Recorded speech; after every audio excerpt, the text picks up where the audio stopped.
Hello and welcome to Agile Snack Bites, the third in a series of coaching videos where we deep dive into specific areas of Agile Scrum.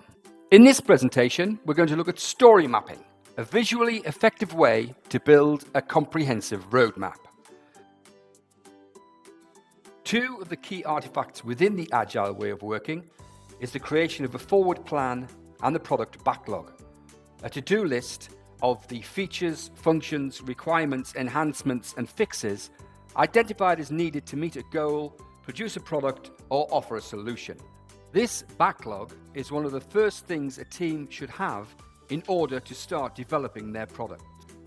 To help in creating tasks called user stories, as well as prioritizing the list, a commonly used methodology is story mapping, which can be used in a variety of different areas of an organization, from backlog to OKRs. In general, objectives, goals, or features, depending on where story mapping is used, are broken down into user stories, and these form the backbone of the roadmap. The Agile Squad works together to define and refine user stories to clarify, estimate, and prioritize. This is crucial in order to understand the biggest value to the customer and what user stories the team should work on first.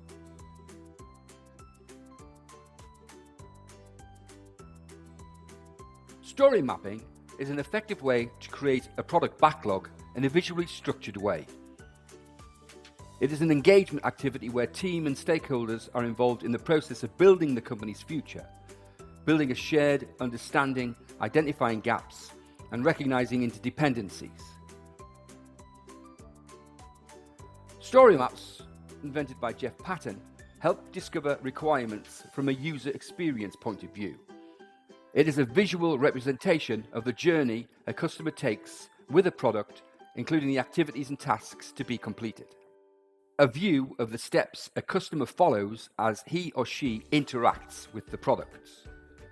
This visualization helps the team to focus development on providing the most value to customers and the desired outcome. Story mapping consists of ordering user stories along two independent dimensions. User activities are arranged along the horizontal axis in rough order of priority. The vertical axis represents the details of these activities. We start the story map with the overarching vision or objective. A vision is achieved via goals. Goals are achieved by completing activities, and to complete an activity, the squad member needs to perform tasks, with these tasks becoming user stories on the backlog. Let's look at how to create a user story map. The first thing needed is an objective or common goal. Define your vision. What target do you need to reach? What problem are you trying to solve? What products do you want to build or feature do you want to add? Then, who? Is there a specific user or user subset you're building for? And what benefits will each of them get from what you are creating? And finally, why? Why will the company benefit in building this feature or product? And what is the value added from giving this to the customer? Everyone should be aligned and understand the objective of vision and the goals of the story mapping session. The initial part of the process is to build your backbone. Using a user persona is a semi-fictional character based on an ideal customer, created by talking to users and broken down by various demographic and psychographic data to improve your product marketing. Using a user persona, highlight the whole user journey, describing in high-level detail the tasks or steps the user will perform from start to finish. At this level, the focus is on wide, not deep, so don't be too detailed. For the moment, think about the biggest goals. As an example, if we were building an online shoe shop entity, at the highest level, the steps the customer would take are search for the product, view product, add product to cart, create account, sign up, fill in personal information, enter payment information, and confirm order. When creating your initial story map, you want to ask real users to tell you the story of the activities and tasks they will perform step by step.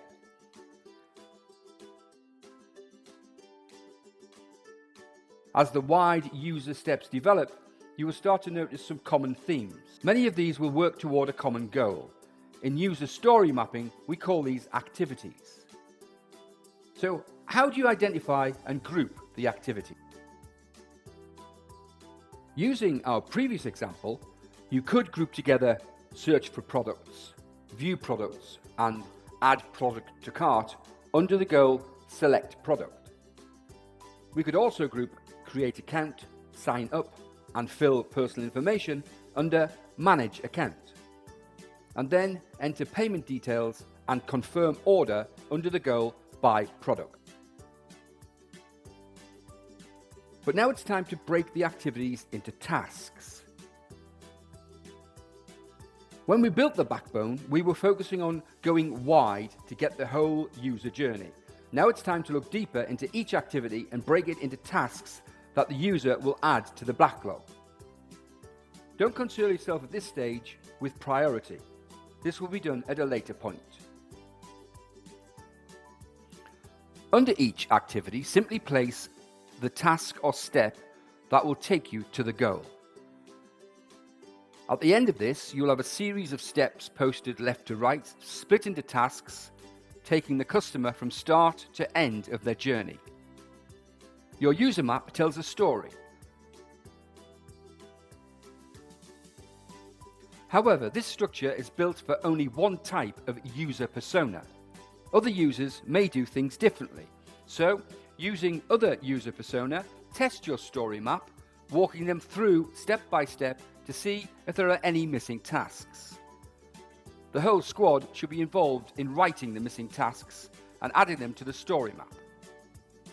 Once you have a big story of how your users will interact with your product, it's time to prioritize the different tasks. Within an activity or column, keep high priority tasks at the top above those less important.